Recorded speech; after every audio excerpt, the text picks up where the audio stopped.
Thank you. So I'm going to cheat a little. Wow, thank you all for coming and participating in these talks when there's so much shiny stuff going on out there. You know, it's like, yeah, squirrel, you guys must be like not ADD. That's all I've got to say in regards to that. So the topic of my talk is Wizard or Muggle, your choice in the coming age of information. It's kind of a little bit of a Harry Potter reference. In Harry Potter, there's magic users and there's non-magic users. And the non-magic users are kind of second-class citizens, and they get treated poorly, and there's a lot of stuff that happens. And so that's why I chose that as a topic for this talk. So as he was talking about, one of my startups that I did was mesh networking. And I kind of think of it as sensors everywhere. And to the point where we're about to go through an order of magnitude change. And I don't think we realize how big it's going to be. And so in regards to the sensors, I'm going to, at the very first of this, scare you a little bit. And talk about how many different things are going on. And my list isn't even close to comprehensive. We've got the whole IoT thing in regards to your house, your workplace, your phone. We've got the mesh networking in regards to they're already doing some mesh networks with cars to help them self-drive better. Agriculture is already using it. You have the industrial Internet of Things in regards to how power plants are run. That's actually how you obtain clean coal. It's actually a mesh network in the coal plant that has an artificial intelligence that does all the sensors.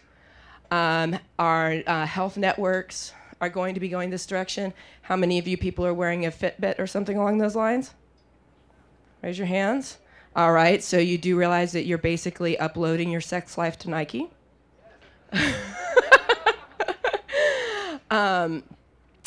got a lot of stuff that's going on for our own safety and surveillance in regards to cameras and drones and satellites and things of that nature. And then there's even some really interesting stuff coming down the pathway like RFID dust, which is some stuff that they've been using to track animals in the wilderness. We don't use it on people for spying ever. Swear. And then also, of course, your bus pass and your passports also have RFIDs in them as well. So, in fact, actually, there was a divorce case not that long ago where some guy was able to show that his wife was cheating on him off of her car pass.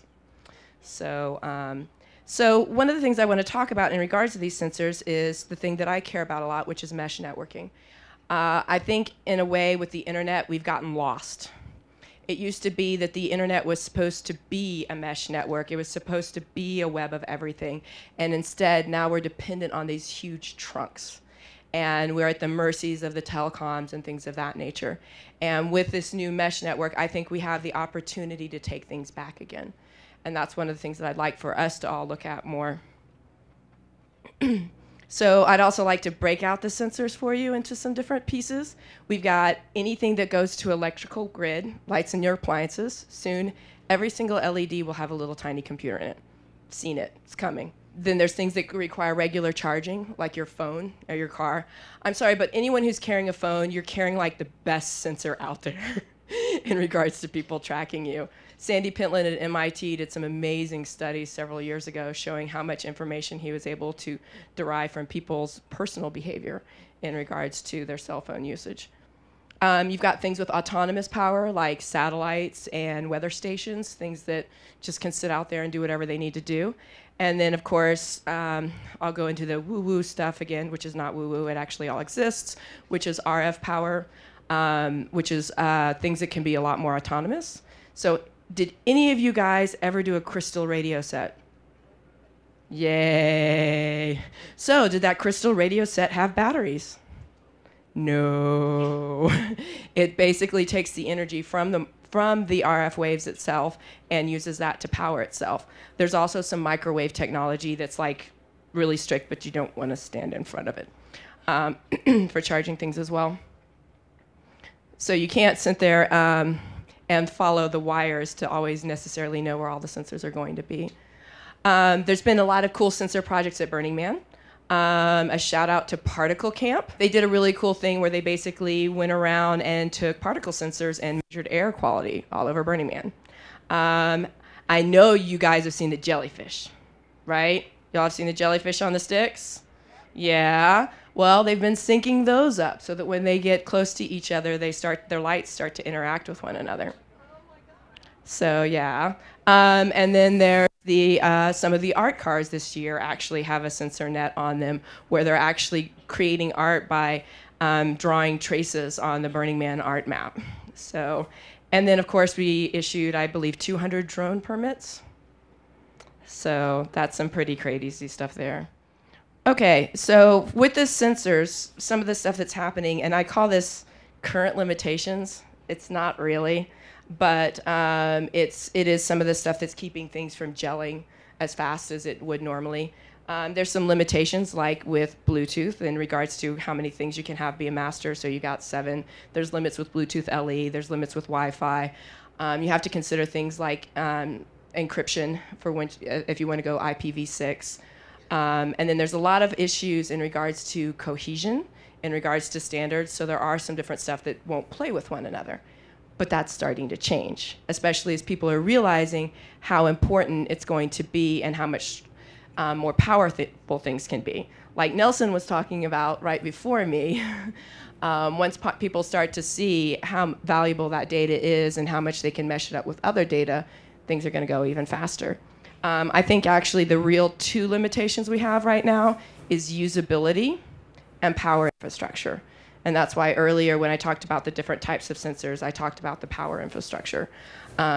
I think people get a little bit unrealistic when they want to put Raspberry Pi on all the things. That's a lot of power.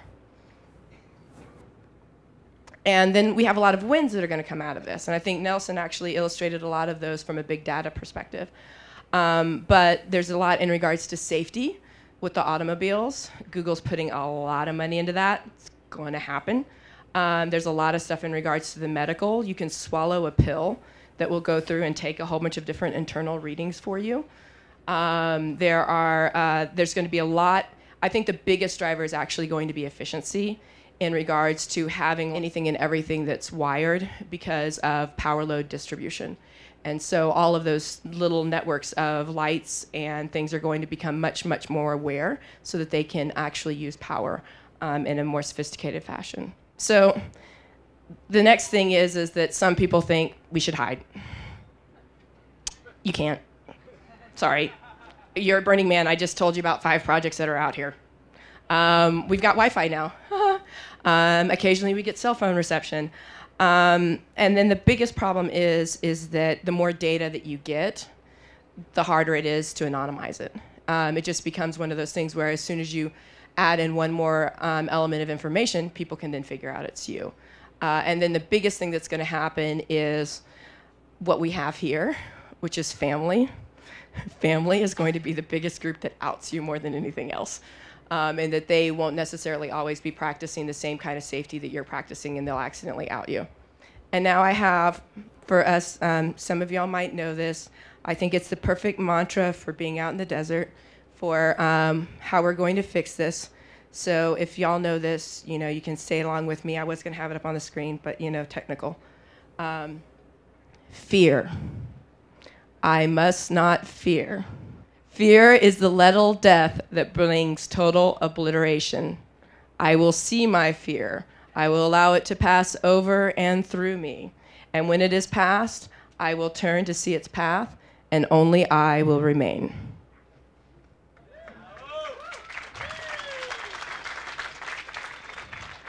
So we're burners, right? We take care of our shit, right? Okay. So we're dealing with the magnitude order of change. Who's going to fix this? We are. No, seriously, we are.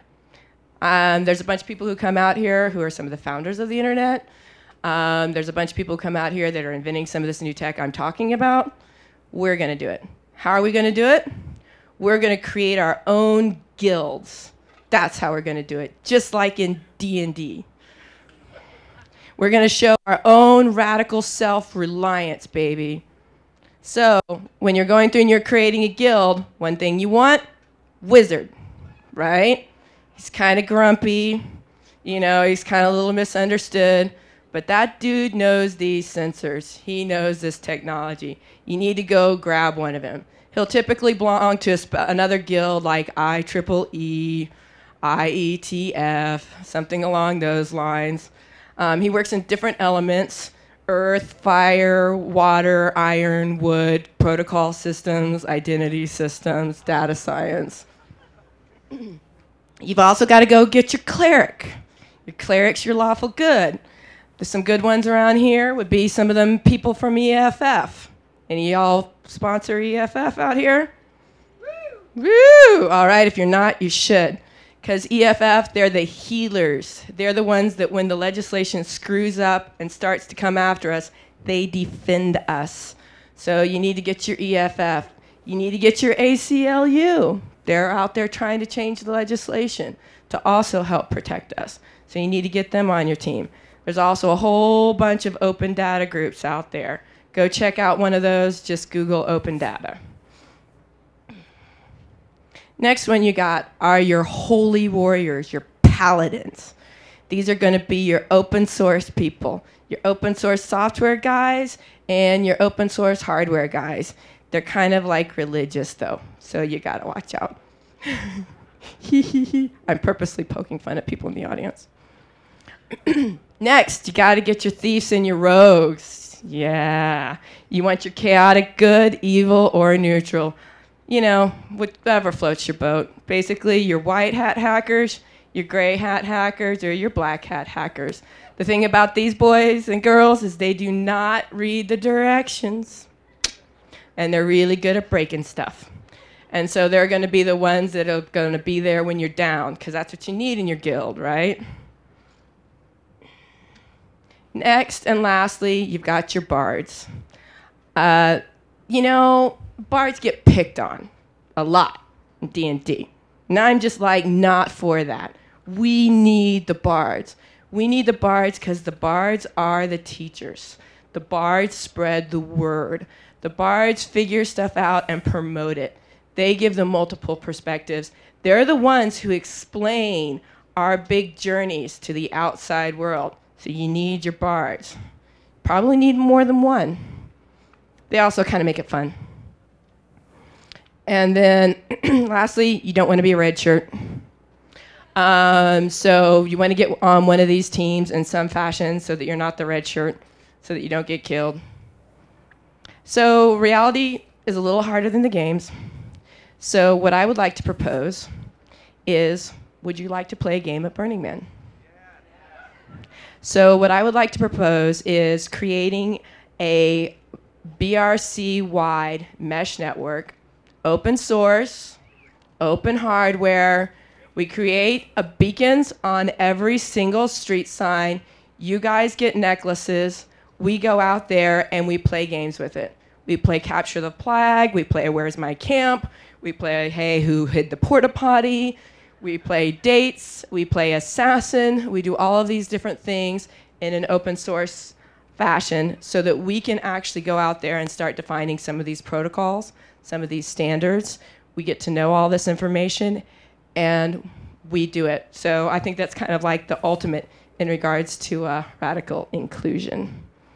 So thank you.